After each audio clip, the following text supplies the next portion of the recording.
जिला स्तरीय नियुक्ति मेला मुख्य अतिथि भाव में जोगदेले खाद्य जोगाण खाउटी कल्याण विज्ञान और प्रजुक्ति विद्या मंत्री कृष्णचंद्र पात्र। ढेंकानाल जिला प्रशासन और जिला क्षमता विकास नियोजक विभाग मिलित आनुकूल्य रे कामाख्यानगर सारंगधर स्टाडियम रे थिबा ऑडिटोरियम हॉल रे जिला स्तरीय नियुक्ति मेला अनुष्ठित हो जाइछि। उक्त कार्यक्रम में ओडिशा सरकार खाद्य जोगाण खाउटी कल्याण विज्ञान और प्रजुक्ति विद्या मंत्री कृष्णचंद्र पात्र मुख्य अतिथि भाव में जोग देइथिले।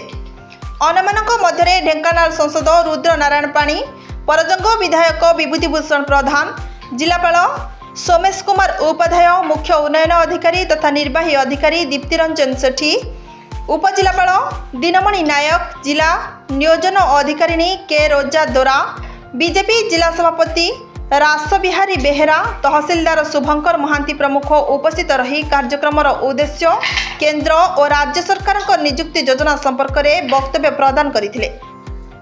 बीडीओ प्रभु कल्याण दास शेष में धन्यवाद देथिले। राज्यर विभिन्न कंपनी रे 40टी शिल्प उद्योगी जोगदे 1000 ऊर्ध्व छात्र छात्री मानकर नाम पंजीकृत करिसेंती। जो मानकर दक्षता सर्टिफिकेट रही से नियुक्ति देबारे व्यवस्था और जो माने कोनोसी दक्षतार सर्टिफिकेट नाही से तालीम प्रदान करा जाय नियुक्ति दियाजिबो बोली अतिथि मानकु सूचना देथिले।